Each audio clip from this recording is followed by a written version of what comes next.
Hey everyone, welcome back to the channel. So today we have another shop talk video. Today's topic is going to be on body shops and why you should have your car inspected after your vehicle is done being serviced or worked on by one. Now before we go ahead and begin, if you haven't subscribed to the channel, hit the subscribe button down below. Definitely smash that like button because it helps the channel out. With that said, let's go ahead and get started on today's video. So today's topic is going to be body shops and why you need to get your vehicle inspected after your vehicle's been at one for any sort of work. Now, the reason why I decided to make this video is because I had a customer of mine. They got into a little bit of a fender bender. They needed some mechanical suspension work and some body work done to their vehicle. So they called up their insurance after the accident. They prompted them where to go. The body shop did the body work, did the mechanical work, and about 3 or 4 months later, when the vehicle came in for its regular maintenance to my shop, I discovered that the outer tie rod that was replaced didn't have a grease fitting installed on it when it clearly had a place for one to be there, and it had no grease in it. So basically it had run dry.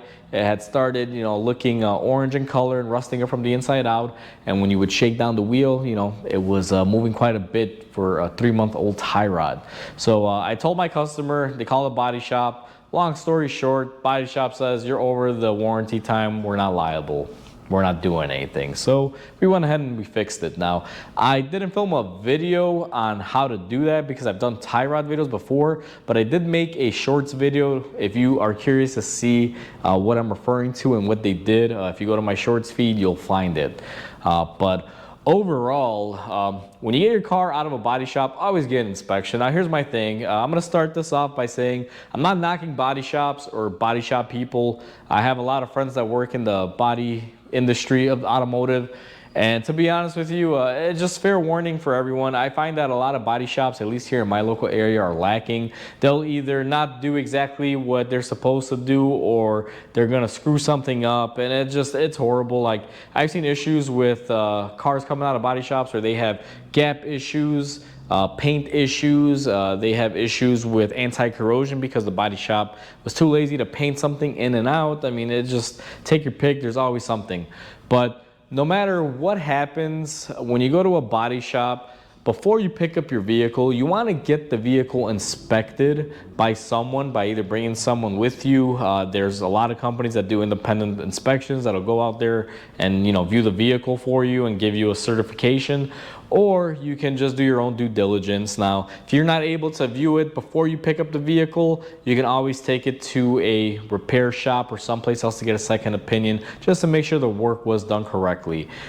You typically have a couple of days after any sort of work is done, but to be honest with you, it's a lot easier before you sign on the dotted line saying your car is finished and nothing is owed to you from the body shop, because once you sign it, it can be a little difficult to kind of get certain things.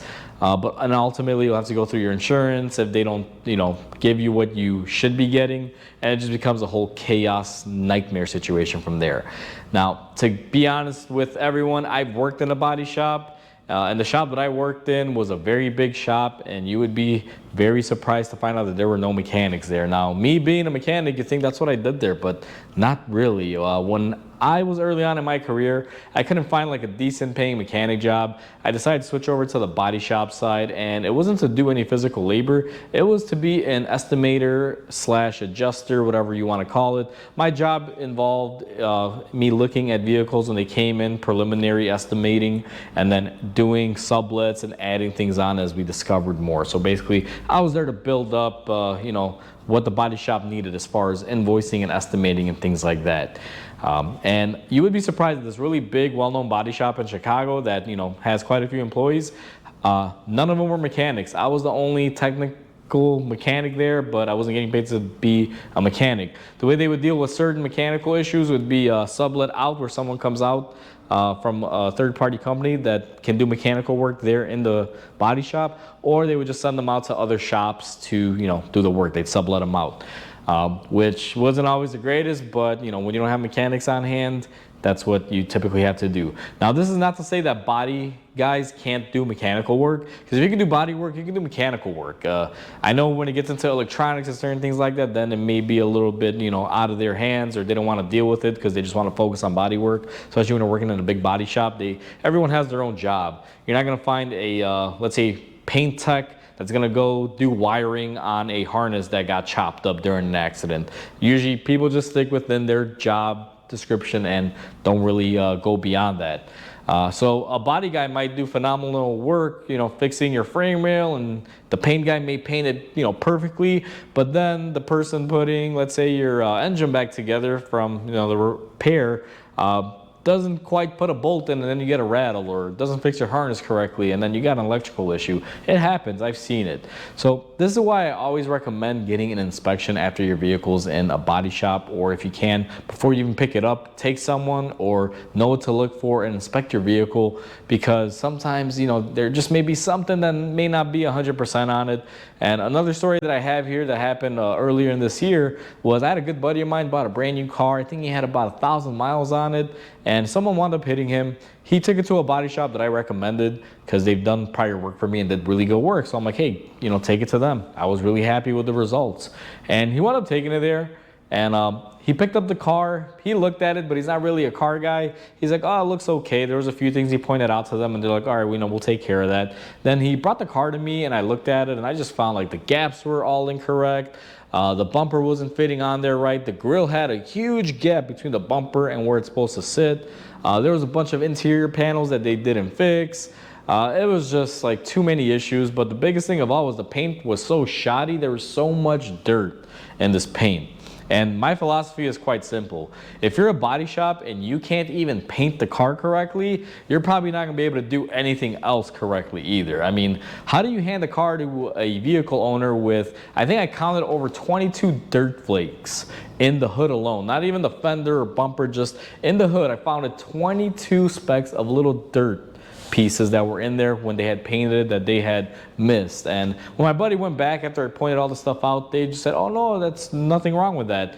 Then my buddy came back here, picked me up, we both went, and I had a nice talk with them and pointed things out, and I walked the walk and talked the talk because I used to do it for a living and I know what I'm looking for. And after I got involved, all of a sudden, oh, we apologize. You know, we've been having mechanic issues and body man issues. They haven't been around. There's a labor shortage. You know, we're struggling. All of a sudden, pull out the waterworks and feel bad for the body shop that tried to screw you over by not doing their job correctly. I think it's a bunch of crap. So, you know, I called them out on it. They wanted fixing the car. It took a lot of extra time because the car had to be there another week and a half to correct all these issues that they should have corrected right then and there before they let the car go. I mean, it's plain and simple. They should have just did the job right the first time. But either way, that's my little rant on this. Always get your car checked out after a major repair, especially something like a body shop, because realistically, you're not going to a body shop every 3 or 4 months getting maintenance on your paint or something. You know, so after a accident or mechanical repair or body repair at a body shop, get a second opinion, whether it be another body shop, a private inspector, or a mechanic, just to at least give it a look over, because there may be some things that they might find that you need to, you know, address right away with the body shop, because once you let it go for a little bit, the body shop is no longer liable. They'll close out the claim and you're done. That's it. You know, nothing that you can really do. Plus, you don't want to go through the headache of that. So always get an inspection after a body shop has worked on your vehicle. So that's pretty much it. I'm going to go ahead and close out the video here, guys. Hopefully everyone enjoyed this video. Like always, comment, like, and subscribe because it definitely helps the channel grow. I hope everyone has a wonderful day, and I'll catch you on the next video.